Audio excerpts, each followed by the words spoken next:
حدیث کرتاس یہ بھی ایک مسئلہ ہے جو متنازع فی بنا ہوا ہے، حالانکہ اس میں حقیقت کچھ بھی نہ تھی، اور ہمارے علماء اسلام میں یہ متنازع فی مسئلہ بن گیا۔ تو اہل سنت کا موقف ہر اختلافی مسئلہ میں بالکل 21 جون اور 22 جون کے سورج سے بھی زیادہ واضح اور منور ہوتا ہے۔ اس سلسلے میں بخاری شریف کی حدیث مقدسہ کا حوالہ دیا جاتا ہے، اور اہل تشیع کی کتب سے بھی حدیث پاک پیش کی جاتی ہے کہ رسول اللہ صلی اللہ تعالیٰ علیہ وآلہ وسلم نے اپنے مرض الوصال میں یوم الخمیس کو یعنی جمعرات کے دن آپ علیہ السلام نے اپنے گرد بیٹھے ہوئے چند اصحاب کو حکم ارشاد فرمایا کہ کاغذ اور قلم لائیں اور میں آپ کو ایک ایسی تحریر لکھ دوں جس کے بعد میری امت میں کوئی اختلاف پیدا نہیں ہوگا۔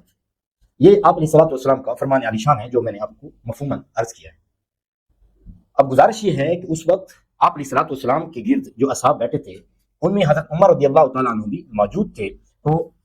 روایت میں آتا ہے کہ حضرت عمر رضی اللہ تعالیٰ عنہ نے آپ علیہ السلام کے مرض کی شدت کو دیکھتے ہوئے، آپ کے آرام کا خیال کرتے ہوئے آپ علیہ السلام کو سکون دینے کے لیے یہ عرض کیا اور یہ مشورہ دیا کہ حضور علیہ السلام کو آرام کرنے دیا جائے اور ہمارے لیے اللہ تعالیٰ کی کتاب کافی ہے۔ اب اس پر ایک بحث و تمہیز کا ایک محل کھڑا کر دیا گیا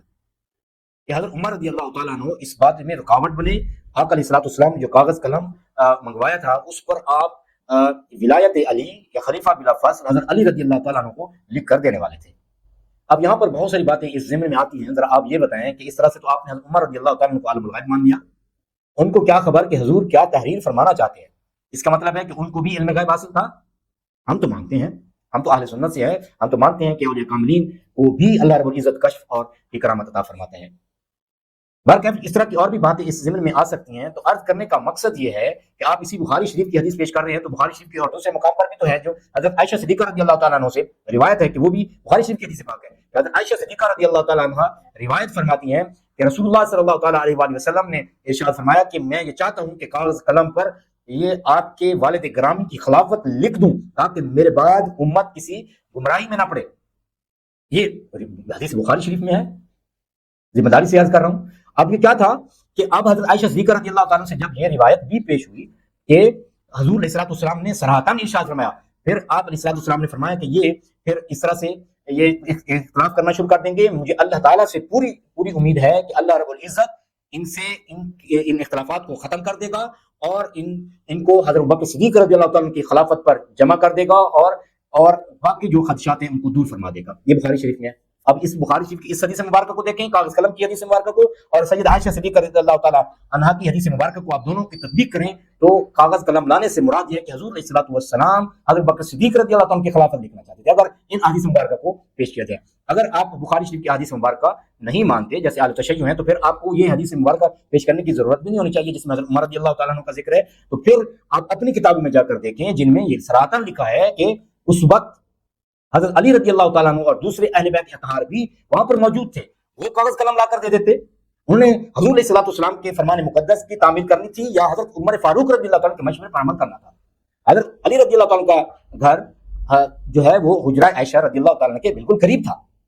یہ ان کا فرض بنتا تھا وہ لے کر آتے، بلکہ اہل تشیع کی کتب میں یہ صراحتاً لکھا ہے کہ حضور علیہ السلام نے حضرت علی رضی اللہ تعالیٰ کو حکم ارشاد فرمایا کہ کاغذ اور قلم لو، حضرت علی رضی اللہ تعالیٰ کاغذ اور قلم نہ لے کر آئے۔ تو اب آپ سے سوال یہ ہے کہ یہ اعتراض عمر رضی اللہ عنہ پر نہیں بنتا بلکہ یہ اعتراض حضرت علی رضی اللہ تعالیٰ پر وارد ہوتا ہے کہ انہوں نے کاغذ اور قلم لا کر آقا علیہ السلام کی بارگاہ میں پیش کیوں نہ کیا، انہوں نے حضرت عمر رضی اللہ عنہ کے مشورے پر کیوں عمل کیا۔ تو اس بات کی روشن اور بیان دلیل ہے کہ حضرت علی المرتضیٰ رضی اللہ تعالیٰ عنہ نے بھی حضرت عمر رضی اللہ تعالیٰ عنہ کے مشورے پر عمل کیا، ان کو یہی بہتر لگا۔ اور دوسری بات یہ ہے کہ نص قرآنی سے یہ ثابت ہے کہ اللہ رب العزت نے آقا علیہ السلام کو یہ حکم ارشاد فرمایا کہ جب بھی کوئی مسئلہ پیش ہے تو اصحاب سے مشورہ کیا کریں، اور خصوصاً شیخین سے مشورہ کرنے کا حکم ہوا۔ اب شیخین کے مشورے یہ بطور مشورہ تھا، بطور حکم نہ تھا، مشورہ تھا۔ اور پھر حضور علیہ السلام یہ یوم الخمیس کی بات ہے، اس کے بعد جمعۃ المبارک ہے، اس کے بعد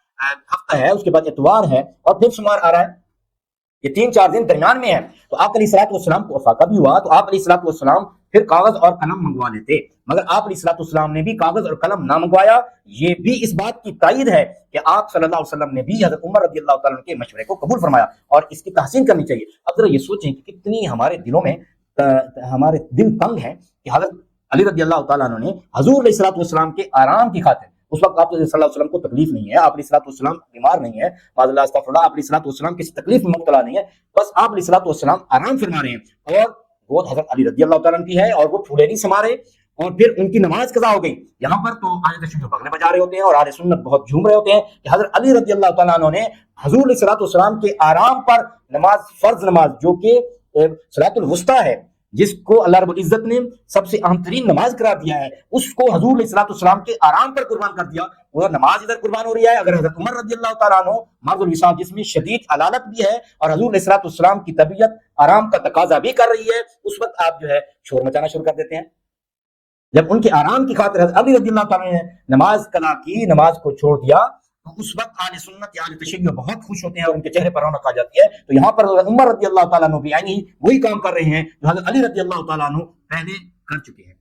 اس پر تو حضرت عمر رضی اللہ تعالیٰ عنہ کو تحسین پیش کرنی چاہیے، خراج عقیدت پیش کرنا چاہیے کہ انہوں نے حضور علیہ السلام جو کہ واقعتاً علالت میں ہے، تو اس کی تعریف کرنی چاہیے تھی، بلکہ یہاں پر الٹ ہے، یہ تعصب ہے، یہ تعصب کے علاوہ اور کچھ بھی نہیں ہے۔ اس لیے آپ علماء اہل سنت کی کتب اٹھا کر دیکھیں، ہر امام کے بارے میں مکمل تفصیل ہے، کسی کی روح رعایت نہیں ہے کہ اس مسئلے میں یہ امام متشدد ہیں، اس مسئلے میں امام متعصب ہو جاتے ہیں، اس مسئلے کو بیان کرتے امام معتدل رہتے ہیں۔ ایک ایک کا نام لے کر انہوں نے یہ لکھا ہوا ہے۔ جس طرح سے اہل سنت کے اس دور میں علماء ناموس رسالت پر بہت ایگریسو ہو جاتے ہیں، کیونکہ وہ اپنے رسول صلی اللہ علیہ وسلم کے خلاف کوئی بات نہیں سننا چاہتے۔ یہ صحابہ کرام رضوان اللہ علیہم کے دور سے لے کر آج تک چلا رہا ہے۔ باقی معاملات میں وہ بہت مسکین لوگ ہیں، علماء بہت مسکین لوگ ہیں، لیکن جب دین کی بات آتی ہے، غیرت اور حمیت کی بات آتی ہے، تو آپ دیکھتے ہیں کہ وہ کسی کی روح رعایت نہیں کرتے۔ تو اس طرح سے میں نے یہ ضمناً عرض کر دیا۔ تو حضرت علی رضی اللہ تعالیٰ عنہ کو یہ حکم ان کے لیے تھا، تو وہ کاغذ اور قلم لا کر حضور کی بارگاہ میں پیش کر دیتے، انہوں نے بھی پیش نہ کیا، اور پھر 3 دن گزرے تو بھی آقا علیہ السلام دوبارہ کاغذ اور قلم نہیں مانگا۔ تو پھر اب اس پر تبصرہ کرتے ہوئے غزالی زماں راضی دوران علامہ احمد سعید شاہ صاحب کاظمی رحمۃ اللہ تعالی علیہ ارشاد فرماتے ہیں کہ اگر معترض خواہ رسول اللہ صلی اللہ علیہ وسلم کے ہر فرمان کو وہی سمجھے اور اس بات کا قائل ضرور ہوگا کہ حضور صلی اللہ تعالیٰ علیہ وآلہ وسلم جب دینی امور کی تشریح اور تعبیر سے آگاہ فرماتے تھے، وہ دین سے متعلق احکام کی تبلیغ فرماتے تھے، تو وہ فرمودات تو یقیناً وحی الہی کتابیں تھے۔ اب یہ سوچنے کی بات ہے کہ یہ معاملہ دین سے متعلق تھا یا نہیں۔ ضلالت اور گمراہی سے بچنا، صراط مستقیم کو اختیار کرنا دین کا مقصود اور مدعا ہے، اس لیے یہ فرمان یقیناً وحی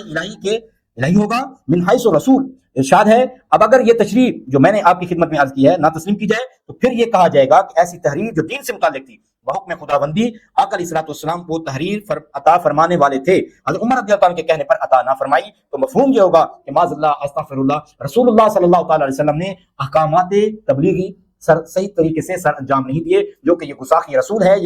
یہ آقا علیہ السلام کی یا کسی نبی مرسل کی شان کے خلاف ہے کہ جو اتنا اہم کام ہو، امت کو ضلالت اور گمراہی سے بچانے والا ہو اور امت کو صراط مستقیم پر قائم رکھنے والا ہو، اور نبی وہ عطا کیے بغیر اس دنیا سے رخصت ہو جائے، یہ نبی اور رسول کی توہین ہوتی ہے، اور یہ ایسا ہرگز ممکن نہیں ہے۔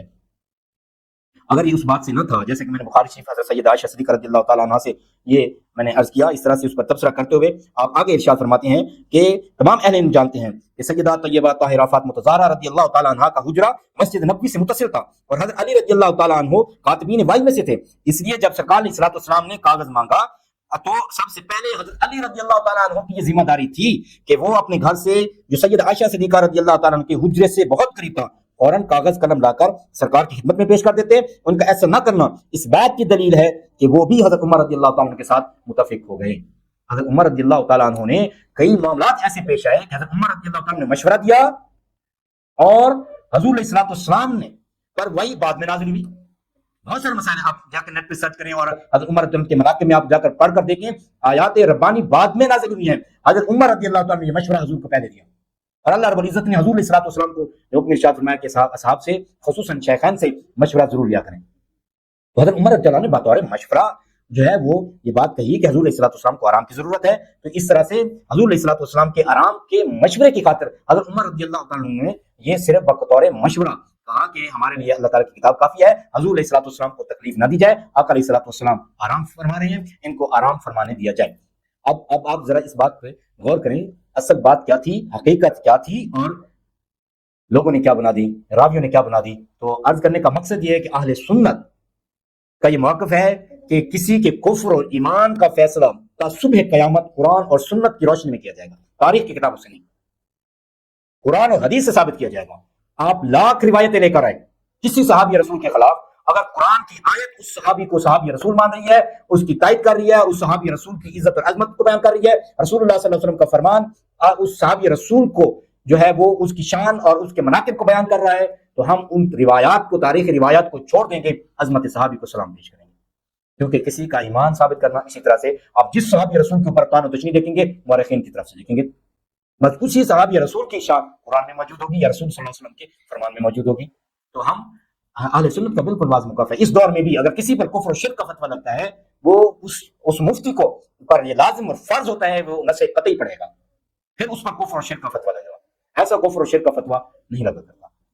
یا گمراہی کا فتویٰ نہیں لگا کرتا۔ از یہ صرف اتنی سی بات تھی، اور یہ اتنی کوئی بڑی بات بھی نہ تھی، اور اس کو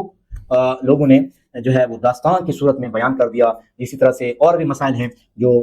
علماء کے درمیان وجہ بحث تمیز بنے، تو یہ راویوں اور مورخین کی وجہ سے ہوا۔ تو اللہ رب العزت سے دعا ہے کہ ہمیں مسلک اہل سنت کو پہچاننے کی توفیق عطا فرمائے، مسلک اہل سنت پر استقامت نصیب فرمائے، اور ہم عشق رسول ہے جہاں تک پہنچے۔